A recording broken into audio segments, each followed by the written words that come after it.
My name is Caleb Mercer. I am 31, and before the dinner where my family told me to apologize and co-sign for my sister, there was the long, quiet prelude of how I became the person who always fixed the Wi-Fi, balanced the one bills, and sat at the end of the table making sure everyone else's chair didn't wobble.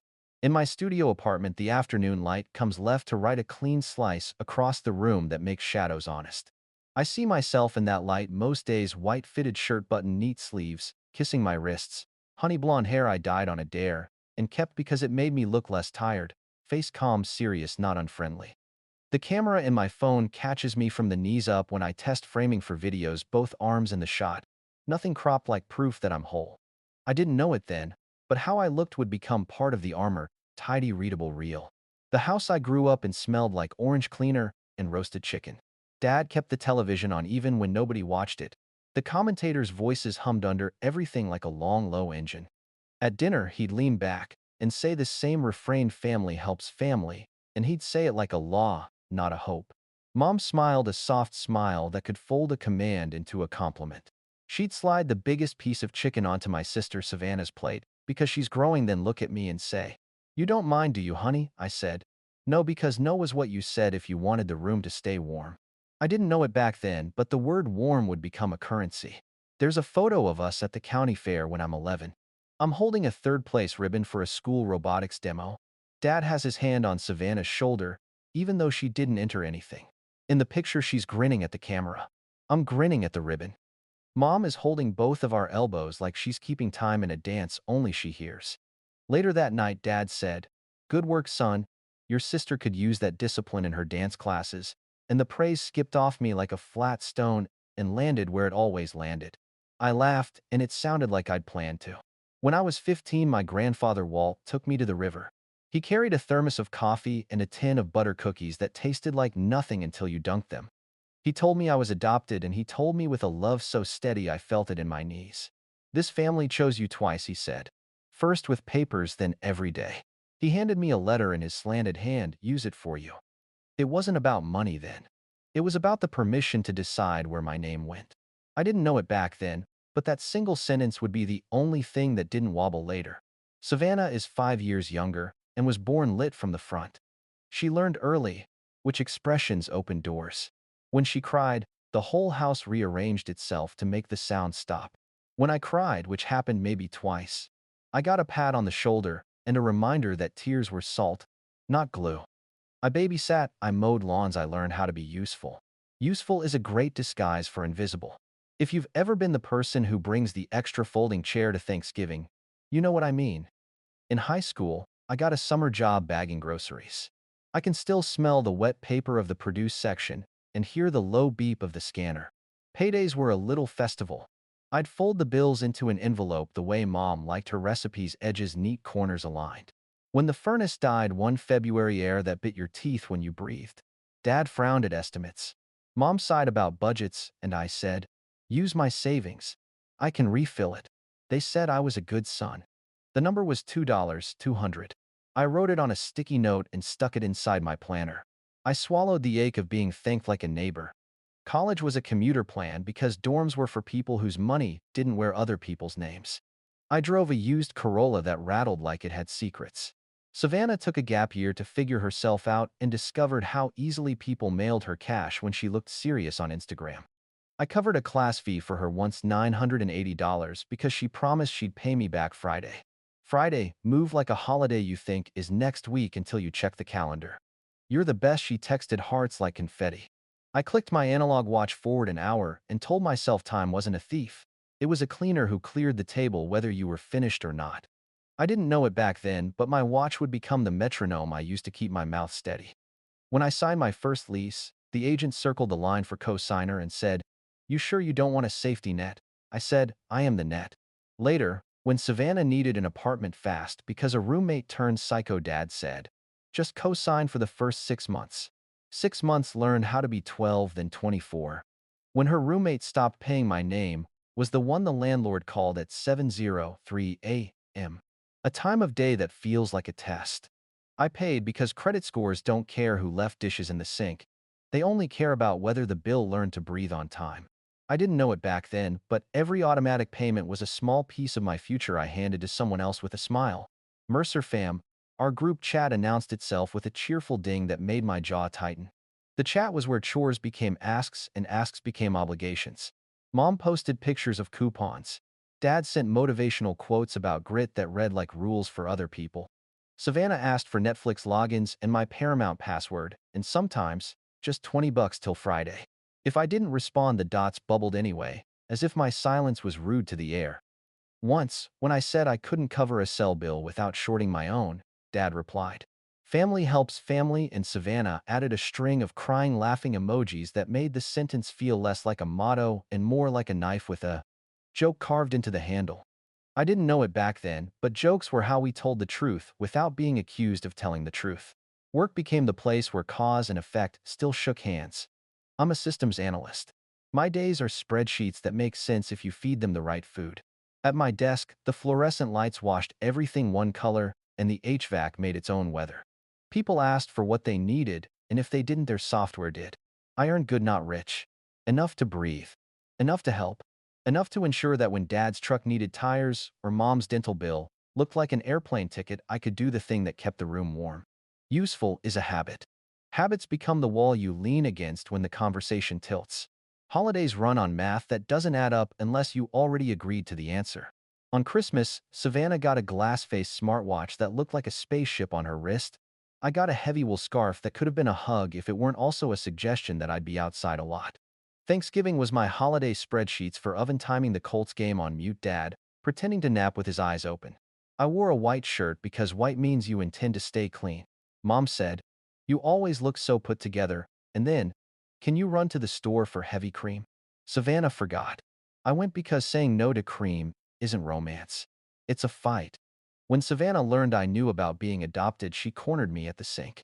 "Oh," she said, eyes big like cameras. "So it doesn't even hurt you?" I looked at her and saw a person testing chemicals. Add a drop of acid and see if the beaker smokes. "It doesn't hurt the way you want it to," I said. She walked out like I'd failed an exam. Later, she used the word adopted like an explanation for why my boundaries meant less. "You don't get it," she said, once thumbs flying over her phone.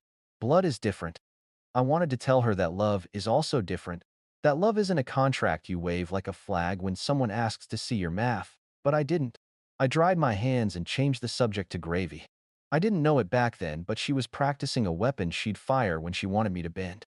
The furnace payment came back as a joke every winter. "Remember Caleb saved us?"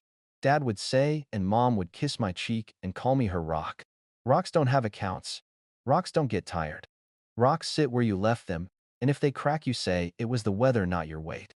I smiled at the jokes and wore them like a jacket with the sleeves a little too long. The sleeves kept getting longer. Nobody noticed me pushing them up. When Savannah finally got serious about a car, she sent photos of leather seats and dashboards that looked like spaceships. "It's only 26 grand," she said the way someone says, "It's only Tuesday." The dealer's finance manager, Kayla, called me from a number that looked like a spam warning. "We can do a quick pre-approval," she said, voice smooth as glass. "Just a soft check if you're the co-op." I said no. Later that afternoon, I got an email with my name halfway down a form I'd never seen. Co-applicant Caleb Mercer. The subject line chirped, "Great news, your application is in review." My stomach went cold and hard like I'd swallowed an ice cube. I didn't know it back then, but that email would be the first receipt in a binder that would save my life.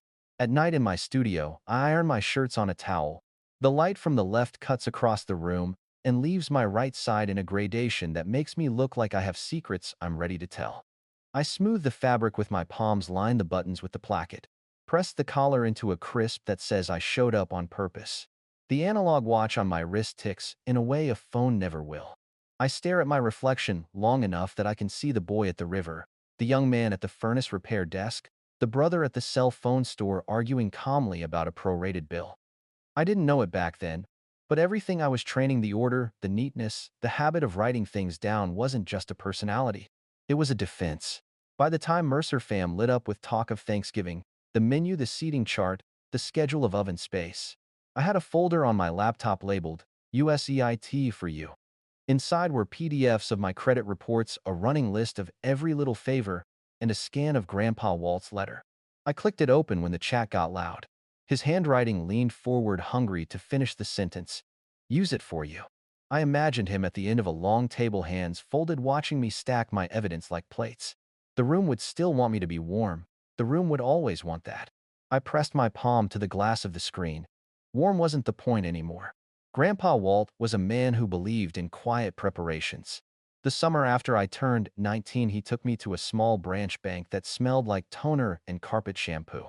The teller windows had little brass nameplates, and the pins were on chains that clinked when you pulled them. Money is a tool, not a trophy, he said, patting his coat pocket. He introduced me to a manager named Mr. Ellis, whose handshake felt like a page being turned. We opened a tiny certificate of deposit with my name, only barely enough to impress a cat, but Grandpa slipped a letter across the desk anyway, folded once. This is for when the room gets loud, he said. The letter was the same line he'd written by the river. Use it for you.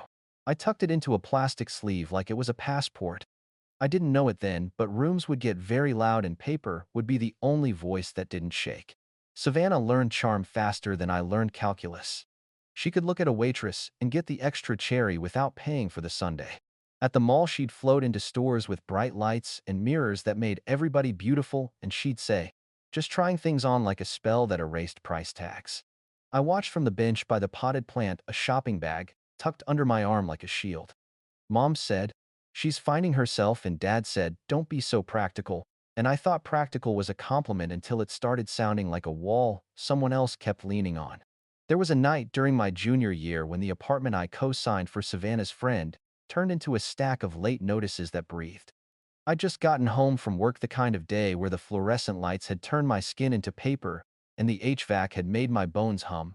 And there it was, a voicemail, and a cheerful robotic voice announcing a missed rent payment, reminding me that responsible parties stay responsible no matter whose name is first. I sat on the edge of my bed and stared at the wall where a patch of sunlight had cooled into gray. I called the landlord and said I'd cover it this once. He said, "You're a good brother." I said, "I'm a good credit score." I didn't know it then, but jokes like that only sound funny if you can afford to laugh. The first Thanksgiving I took over the kitchen schedule, I made a chart. Oven time in blocks, stovetop burners numbered like a chessboard. A tiny sticky note for each dish that moved from column to column like a parade. Dad teased me. We're not launching a rocket. But when the turkey rested, and the sides were all hot at once, he clapped my shoulder and said, "See, family makes it work." Later that night, when the dishwasher choked and quit, I rolled up my sleeves and learned from YouTube how to make it unquit. Savannah filmed me for a story and added a caption with a halo emoji: "Brother saves Thanksgiving." I smiled at the phone and dried my hands on a towel that smelled like lemon. I swallowed the part where the caption should have read "Brother saves Thanksgiving again." My studio apartment became an altar to order. A white fitted shirt on the back of a chair. A lint roller on the counter. The mirror catching the afternoon beam from left to right, so you could see the planes of my face, serious, but not harsh, the way a person looks when he's decided not to apologize for being careful. Honey blonde hair combed with intention, not vanity. The shirt hugged my shoulders because clothes that fit make people listen, especially when what you're about to say doesn't fit their expectations. I kept a small stand by the window where I practiced framing half-body arms in the shot. Nothing cropped. It felt silly until I realized the habit made me pay attention to edges. Edges matter. They keep pictures honest. There's a memory I take out like a bruise to remind myself it happened. Savannah's 19th birthday. Mom made a cake that leaned, and we propped it with 2 shims of cardboard and pretended it was rustic. Gifts piled up like a parade float. When it was my turn, I handed her a card with a prepaid data voucher because she'd run out of gigs in the middle of a road trip and cried into the phone like the map was dying. She opened it and said, "Not cute," then kissed my cheek anyway, and posted a thank you to my amazing parents for always believing in me. I scrolled past the post and put my phone face down so the screen could blink to itself. I didn't know it then, but credit and credit don't always arrive at the same door. If you've ever worked in systems, you know the machine will tell you when someone tries to enter the wrong way. Logs don't lie. The month Savannah got serious about the car, my inbox started collecting small alarms. Password change attempts on the streaming account tied to my card.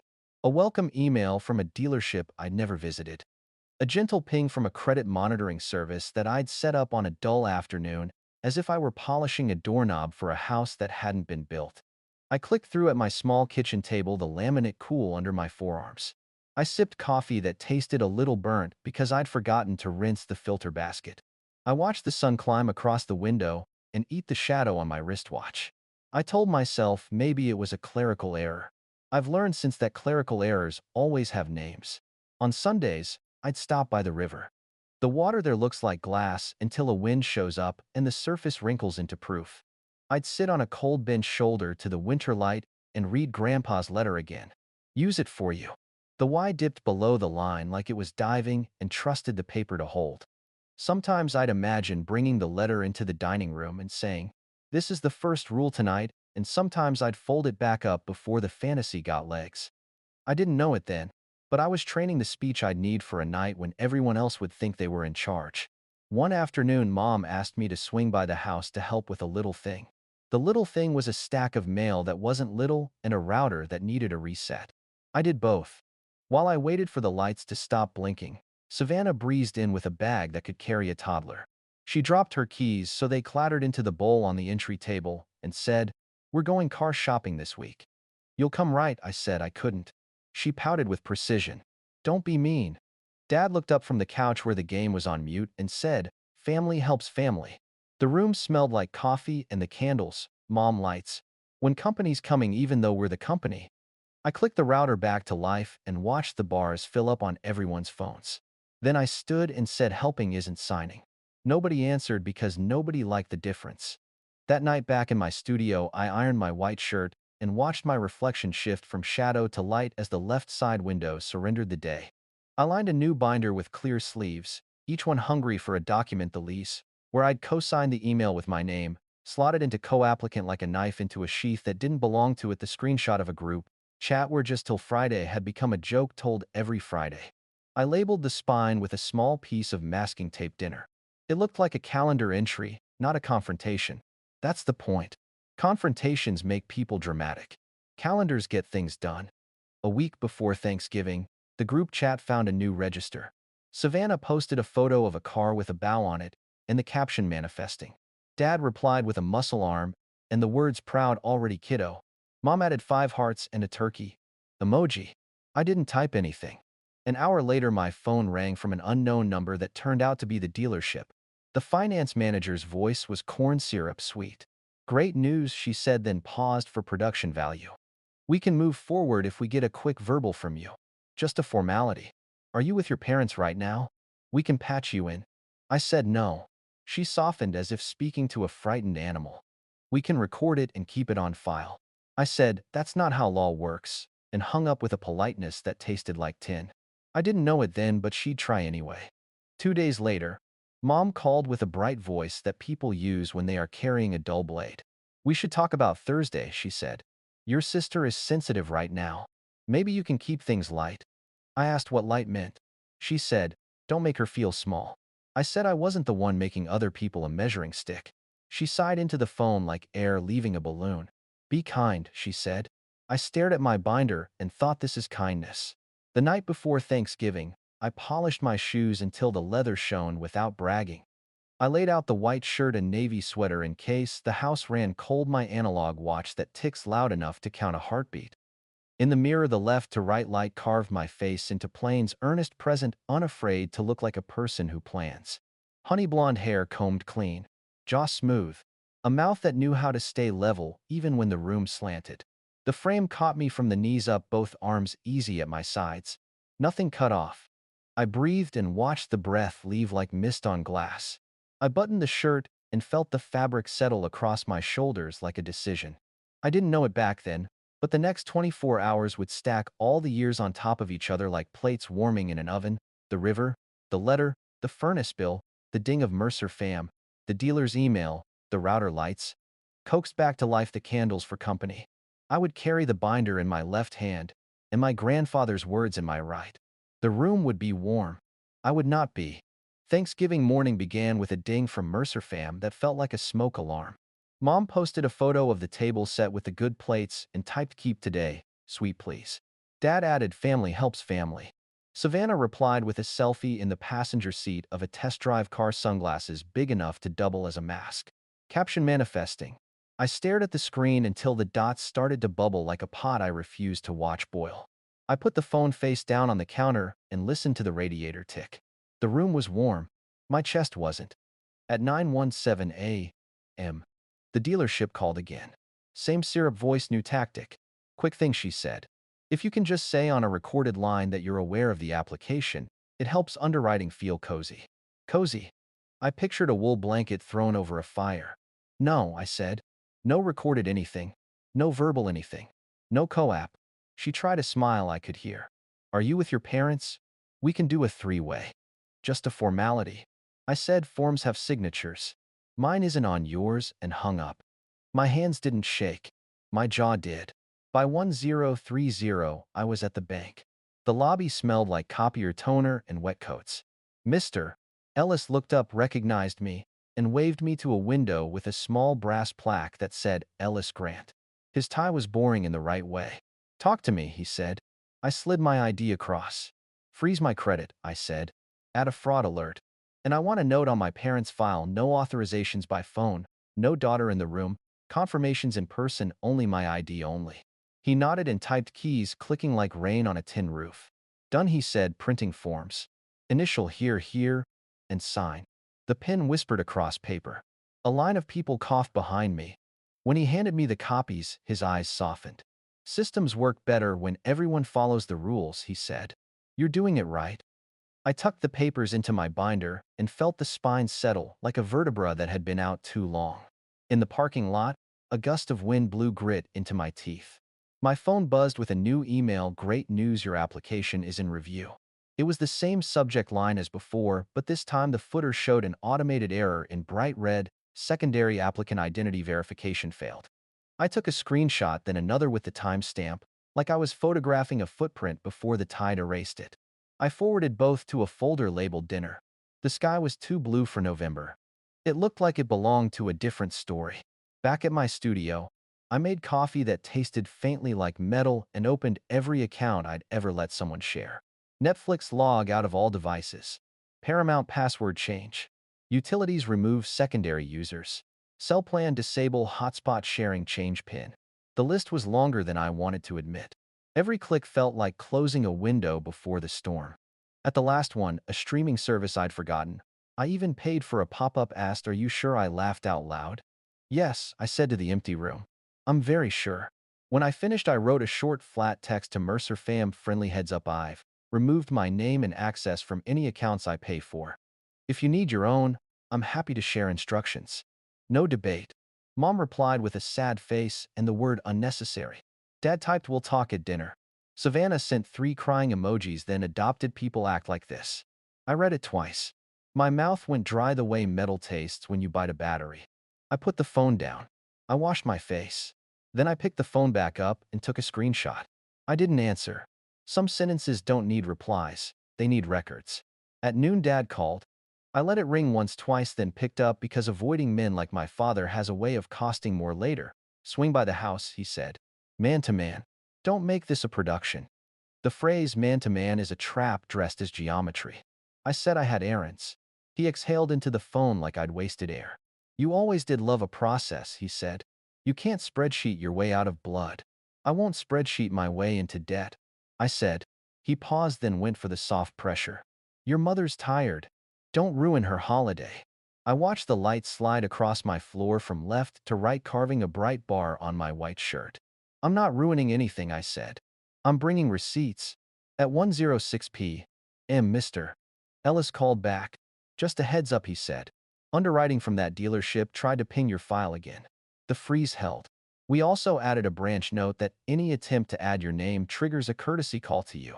You should expect friction. Friction is good, I said. Friction stops things from sliding where they don't belong. He chuckled a small sound. Happy Thanksgiving, he said. Happy paperwork, I said, and we both laughed at a joke that wasn't a joke. On my way to the house, I stopped by the river and read Grandpa's letter one more time, the paper soft at the fold like a scarf. Use it for you. The wind came from the left, pushed my hair back, and I imagined the camera frame.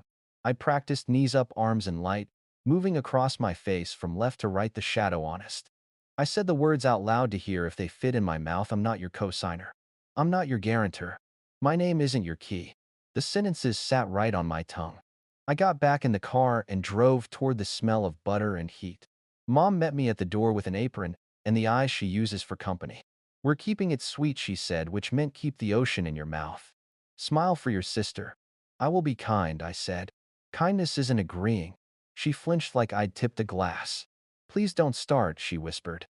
The television in the next room ran football highlights on mute players lunging in slow motion like dream figures. The house felt like it always did on holidays, too warm, too bright, too loud with things we weren't saying. In the kitchen, Savannah perched on the counter, scrolling a glitter of bracelets at her wrist like she'd handcuffed herself to a party. "Hey, banker," she said without looking up. "Ready to be useful always," I said. "Just not how you think." She slid off the counter with a practiced sigh. "God, you're exhausting." She said it like she was talking about weather. Dinner prep turned into choreography. I whisked gravy. Mom basted. Dad sharpened a knife that didn't need sharpening. The noise was domestic until it wasn't. Kayla from the dealership texted me a cheery, "Hey, can we hop on a quick call with Mom and Dad, just to log your awareness?" I put the phone in a drawer and shut it. The vibration made the silverware hum in sympathy. Savannah watched me with a smirk. "You can hide it," she said. "We still know who you are." I smiled flat. "Me too." At 3:40 without asking, Dad poured me a whiskey. "Loosen up," he said. "We're not enemies." The glass smelled like smoke and apples. I set it down. "I need a clear head," I said. He rolled his eyes. "You were born with one. Try a heart." He said it like a compliment. It sounded like an invoice. I swallowed and felt the old ache press a thumb into my throat. I turned to the sink, ran cold water, and let it bite my fingers back into the present. In the quiet 5 minutes before the doorbell would start ringing, I took my binder into the den and rehearsed the order one last time. Transfer history. Lease. Email with my name inserted where it didn't belong. The bank's confirmation, freeze fraud alert, in person only. A clean print of Savannah's adopted people act like this, the screen cap timestamp small and black in the corner like a fly you can't swat. Grandpa's letter last. I laid each page out on the coffee table and breathed until my shoulders dropped. I imagined speaking in the register I used at work. When a server threw an error, calm, precise, unshakable. The house creaked the way old houses do, with settling pipes, whispering history, adjusting its weight. I didn't pray. I counted 1, 2, 3, and felt my pulse answer in even measures. The doorbell rang. Aunt Lorna and Uncle Pete arrived with cousins who smelled like cold air and cologne. There were hugs not too long. Compliments about the turkey's color. Someone joked about the Colts. The room built itself into the holiday shape, all corners padded, all knives hidden in drawers. Mom caught my eye and did a tiny pleading shake of her head. "Keep it sweet." I nodded once. Sweet doesn't mean silent. When we finally sat, Dad carving, Mom beaming, Savannah arranging her face like it deserved an audience, the chatter rose to cover the space where real things live. It's a skill in our family. We could build a bridge out of small talk and cross a canyon without looking down. I let it run for exactly 3 minutes. Then I set down my fork, wiped my mouth with the edge of the napkin, and reached for the binder. My hand didn't shake. My voice didn't either. But something inside me did, a small private crack. The sound ice makes when it decides it's done holding the weight of a truck. Dad raised his glass for the first toast. "Family helps family," he said like a stamp he could press on the moment to make it official. The chandelier hummed. The knife in his hand flashed and waited. I watched steam rise off the gravy boat and curl like a question mark no one intended to answer. Savannah leaned in, perfume like sugar and rainfall. "So," she said, tapping her fork against my plate, "are you done being difficult?" Her bracelets chimed like tiny bells you could hear even in a fire. I kept my face flat. "I'm done being unclear." She smiled without joy. "Cute line." Mom squeezed my knee under the table. "Honey, let it go," she whispered. "Don't ruin today." The words were soft, but the pressure felt like a thumb on a bruise. "I'm not ruining anything," I said. "I'm setting a table." Dad's jaw worked. Then said it with kindness. The door to the hallway camera captured every clink. Kayla, the finance manager, a number I didn't save, because I didn't want to call again, this time to Mom's phone. Mom answered on speaker by mistake, and the voice spilled out bright as an ad. "Hi, just hoping to loop in the family and get a quick acknowledgement from Caleb. Nothing binding, just awareness." Dad moved to take the phone like a relay baton. I put my palm over the speaker and pressed. "No," I said. "Not here. Not ever. Not on a call." Dad's eyebrows went up. What are you afraid of paperless promises, I said. They stain worse than gravy. For a second the room held its breath. Aunt Lorna cleared her throat and passed the rolls with ceremony as if butter could be a ceasefire. Uncle Pete cracked a joke about the Colts' defense, and nobody laughed. The television showed a slow-motion tackle with the sound off a man flying and landing and getting up like nothing hurt. Savannah changed tactics. It's literally nothing, Caleb. Co-signers don't even get called unless something goes wrong. She dipped her head lashes making fans. And nothing will go wrong. That line belongs on a headstone, I said. Her mouth tightened. You're adopted, she said, like she was laying a trump card. You don't understand how blood works. The cousins looked down so fast the room tilted. Mom's fork clinked against her plate. Dad didn't scold her. He watched me to see if I'd flinch. I didn't. I understand how contracts work, I said, and how credit bureaus work, and how futures work when someone else keeps writing their name on your page. Savannah rolled her eyes. You act like you're some lawyer. No, I said. I act like an adult. Dad put the knife down, the metal ringing a little when it met the board. Apologize, he said, calm in the way a storm front looks from very far away. Apologize to your sister for being cruel, and we eat. We don't have to do this on a holiday. He gestured with his open hand like a salesman revealing a car. Family first. Then we can talk about solutions. Solutions. The word wore cologne. A solution to what, I asked. To you saying no, he said. To you making your mother cry. Mom shook her head quickly, a tiny no that looked like yes from a distance. I'm fine, she said, eyes glossy. I just want peace. Peace is the quiet you pay for. Savannah's phone buzzed. A text lit up her screen. Kayla dealership. She tilted it, so I could see any chance we can grab a quick I'm aware from your brother. Underwriters are on standby. My boss is here. She lifted her eyebrows at me like see everyone important is waiting. I watched the bubbles appear, the same 3 dots that had bullied me since flip phones were new. I picked up my water glass and took a slow drink until the dots vanished. No, I said to the table, to the phone, to the entire choreography. We're done using the word quick as a weapon. A cousin tried a soft landing. Maybe Caleb just needs no. Dad snapped, then smoothed his voice. We're not ganging up. He turned to me. Son, we're offering you a place in this family's decisions. I already have a place, I said. It isn't under your pin. Mom's hand found my sleeve. Her voice went sweet as icing that hides a dry cake. You always look so handsome when you wear white, she said, and for a microsecond I felt 12.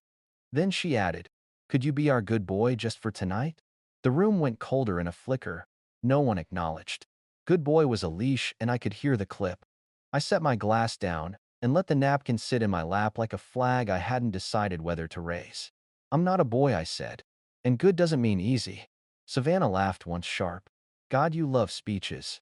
This is why you'll die alone with a spreadsheet. At least my end-of-life plan won't bounce, I said.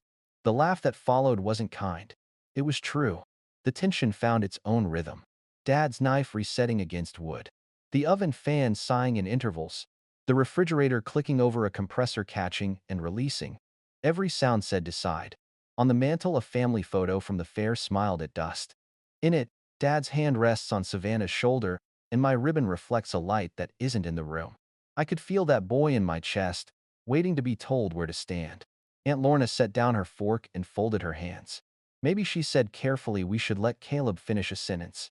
Dad's head snapped toward her. No one's stopping him, he said. He's always been free to speak. Free to speak isn't the same as free to be heard, she said. And for a breath, the floor steadied. Mom tried one more time. Caleb, honey, she said, if you love us, don't make a scene. We can settle details after. The word details made my skin itch. Details are how people hide decisions, I said. And scenes are what you call truth when you don't like the angle. Silence pooled. The turkey steamed. The cranberries gleamed the artificial red of a stop sign. My binder lay by my chair, black, neat, patient. It wasn't heavy. It was a lever. Dad leaned in, elbows on wood, hands clasped like a referee ready to flip a coin. Last time, he said, and I heard the snap in it. Apologize to your sister. Admit you overreacted. Say you'll help. We pass the bowls. We eat. Savannah lifted her chin. Be normal, she added as if the word belonged to her. I looked at the white sleeve, hugging my forearm, at the watch, ticking in tiny honest clicks. I felt the heat of the oven on my left cheek, the cooler shadow on my right. Honey blonde hair in place, jaw set, mouth steady. I thought of the river, the pin on the chain, the letter in its sleeve. Use it for you. I reached down for the binder. My fingers found the spine like they were picking up a familiar instrument. Okay, I said, voice even. Let's keep it sweet. I set the binder on the tablecloth, centered it between the gravy and the rolls. The room leaned forward like a dog hearing its name. I slipped a finger under the cover and looked at every face one by one, giving each of them a chance to choose a different future. Before we eat, I said, I'm going to put a few things on the table. The binder made a soft thud against the tablecloth. Steam from the turkey drifted over it like fog moving across a road. My palms were dry. My mouth wasn't. The chandelier hummed. Somewhere in the house, a vent clicked open and blew warm air from left to right across my face. A line of heat that felt like a stage light I hadn't asked for. Dad's knife hovered. Caleb, he warned. I'm keeping it sweet, I said. I'm using paper. I opened to the first sleeve and slid out a neat stack screenshots and bank statements with yellow tabs sticking out like careful flags. I placed them in front of Dad. Transfers labeled furnace repair $2, 200 tuition. Shortfall $980. Deposit apartment cosign utilities past due. Dates amounts memo lines, the quiet language of who keeps what running. A reminder, I said. What help looks like when it shows up on time. That was years ago, Dad said. Patterns don't care about calendars, I said. Mom stared at the numbers like they were a foreign alphabet. You keep everything, she said, half tear, half accusation. Because I get asked for everything, I said. Keeping is how I know what's true. Savannah tilted her head. Cute receipts, she said. You want a medal? I want a pause, I said. And then a line.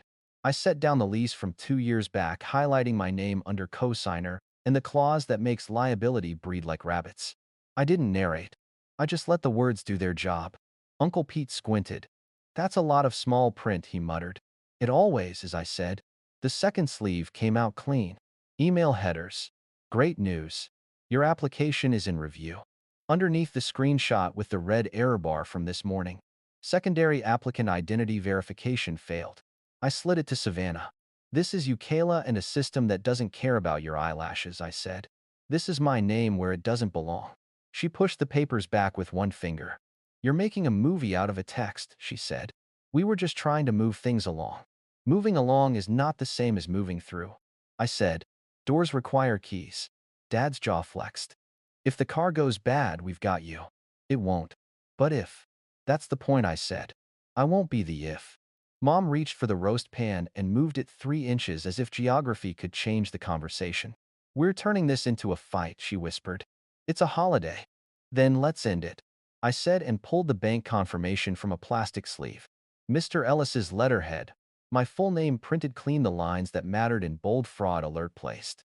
Credit file frozen. No additions or authorizations permitted by phone. In person only with government ID. Note on file, any attempt to add client triggers. Direct contact with client.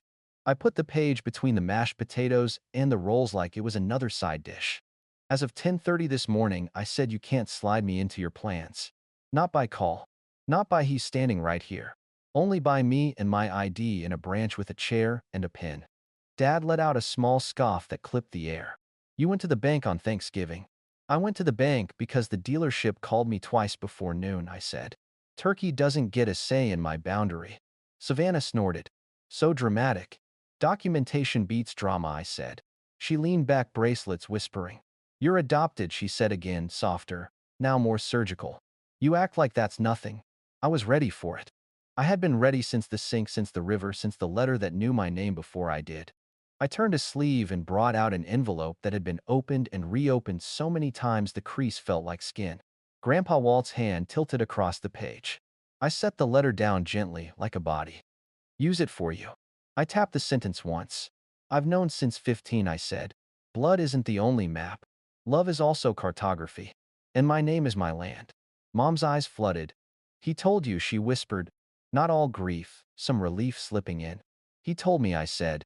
He told me to spend my choices like money that belongs to me. Aunt Lorna folded her hands. Walt had a way of being specific, she said, voice steady. That looks specific. I slid one more document, an old CD certificate retitled in the last month, at Mr. Ellis's window, the digits small but undeniable, my name alone. This is a no-guilt fund from Grandpa, I said. He meant me to keep myself safe. I'm following orders. Dad sat back as if a wind had pushed him. So you're rich now, he said, trying for a joke that couldn't stand. I'm prepared, I said. Rich is when people stop assuming you're yes. Prepared is when you stop letting them. The room made that sound rooms make when the obvious finally shows itself, the smallest exhale, like a knot loosening one strand. Then the pushback returned. Savannah flicked the letter with her nail. Grandpa loved all of us, she said. He would want you to help. He loved us enough to tell the truth, I said. Help without a boundary isn't help. It's harvest. Dad picked up his knife again and set it down twice without carving anything. What exactly are you saying? He asked, each word evenly spaced. Say it plain. I was ready for plain. I had practiced plain into my bones. I looked at all of them, my father, with his salesman's patience, my mother with her sugar and her size, my sister with her mascara, like a mask, my aunt holding center with two gentle hands. I kept my voice clean. I'm not your co-signer, I said. I'm not your guarantor. My signature is not a family fundraiser. My credit is not your spare room. If a document has my name, and not my wet signature, it doesn't have me. If a phone call says, I said yes, it's lying. If a plan assumes I will fix it, redo the plan. Savannah rolled her eyes hard enough to show the whites. So you're abandoning us, she said. I'm refusing to be used, I said. Mom swallowed. If we fall, will you watch? She asked, a tremble around the vowels. If you fall because I didn't hold the ladder that you placed on ice, yes, I said. If you fall because you didn't tie the rope, yes. I will hand you a rope and instructions. I won't tie it around my neck. Dad's mouth thinned. You'll be alone for Christmas. I can make a tree in a studio, I said. They sell them small. He leaned forward. Keys, he said, meaning control, meaning the easy way in. I reached into my pocket and put the spare house key on the tablecloth. It looked dull and honest in the light. It made a tiny sound that felt like a door clicking shut. I won't let myself be let in without asking, I said. If you want me, call me. Ask. Savannah scoffed. You're unbelievable. I'm documented, I said. Silence widened. The television looped another slow-motion tackle. The turkey cooled by imperceptible degrees. The smell of sage and butter layered the room until it felt heavy.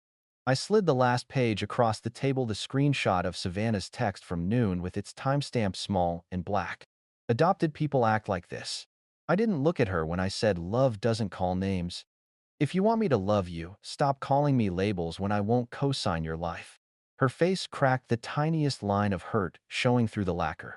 She glanced at Mom, then at Dad like someone looking for their cue.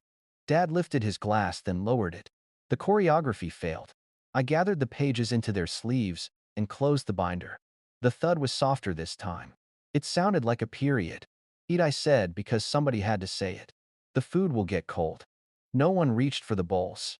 Aunt Lorna moved first, scooping potatoes and passing them as if the most radical thing we could do was keep the body fed. Uncle Pete cleared his throat and asked if anyone wanted more rolls. Mom cut the turkey with her left hand because her right was shaking. Dad stared at the key like it might speak. Savannah stared at her phone until its screen went black. Then she looked up at me with something like anger and something like respect and something I couldn't name. You really won't do it, she said, more amazed than mad. I really won't, I said. For once, Dad muttered. For always, I said, and I let a small cold smile find my mouth, not cruel, just finished. The kind of smile you make when you close a ledger and everything balances even if nobody cheers. I folded my napkin, set it on the table, and stood. My chair made the quietest scrape. My body felt light, not from victory but from weight I had finally put down where it belonged. I looked around the table one more time, letting the faces register like a scan I might need later. Happy Thanksgiving, I said. Truly. I hope your plans fit your signatures. I lifted the binder, slipped the letter back in, and tucked the key farther from me. The heat from the oven grazed my left cheek one last time, the cool shadow held my right, and I walked out of the dining room with a spine that didn't wobble. I didn't slam doors. I walked to my car with the binder under my arm and the key left cooling on the table behind me. Night had that thin November bite.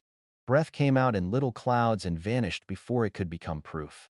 In the driver's seat, I didn't start the engine right away. I held the letter Grandpa wrote, soft at the fold, ink steady, and let the cabin light wash across the page from left to right. Use it for you. Paper doesn't raise its voice. It doesn't need to. Back at my studio, I set the binder on the counter like a lo-fi brought home from a decent bakery. I made tea that tasted faintly like copper because the kettle is old and stubborn. The room was quiet in a way that didn't ask me to pay for it. I opened my laptop and sent 2 emails, one to Mr. Ellis thanking him and asking for a PDF copy of everything we filed, one to the dealership's generic address brief, and please remove my name from any application present or pending. I have a freeze and fraud alert on file. Any recorded awareness is invalid. Then I copied both to a folder labeled rope. At 9:18 p.m., the dealership replied before a human could have typed it. Subject: application withdrawn. Body: we were unable to verify the secondary applicant due to a frozen credit file and cannot proceed as structured. I took a screenshot. Then I took a second with the clock showing. Documentation beats drama. Gravity does the rest. Mercer fam buzzed like a trapped bee. Dad, we'll talk tomorrow. Mom, please don't be cruel. Savannah, wow, hope you're happy. I set the phone face down. 2 minutes later, Aunt Lorna texted me privately, a photo of the closed binder on the table, my masking tape labeled dinner visible, the key 2 inches away shining like a dull coin. Her truth looked good on you. Keep the paper close. I smiled into the empty room and put the binder on the top shelf anyway where my hand goes first. I moved money from the CD to a small checking account titled cleanly with my name alone. Not a spree, just a deposit on a short winter course I'd wanted for months and a better chair for my back. Small boring miracles. Revenge isn't fireworks. It's the refusal to light yourself to keep someone else warm.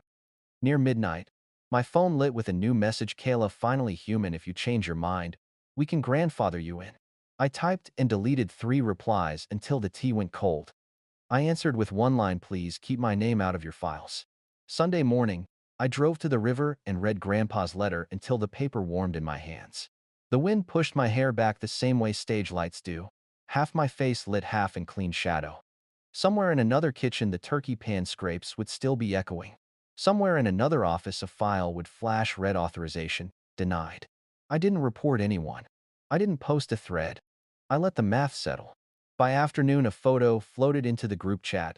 A for sale sign leaning in our yard, the angle wrong, the paint a little chipped. No caption. The house would find its next chapter without a cosigner in the margins. Maybe they'll stall. Maybe they'll learn. Maybe they won't. My job isn't to prove gravity. They thought cornering me would make me small. They didn't realize they'd handed me the one weapon that never runs out of bullets: my name written only by me. If you've ever needed permission to use yours, take mine, use it for you. Before you go, tell me if any part of this felt like your table, your living room, your name on someone else's form. Drop a comment with the moment that hit hardest. I read them all. Hit like to push this story to someone who needs it tonight. Share it with the one friend who keeps the receipts. And subscribe for full-length first-person dramas where the truth doesn't need to yell to be heard. If you've ever felt like the outsider in your own family, subscribe. This story isn't over.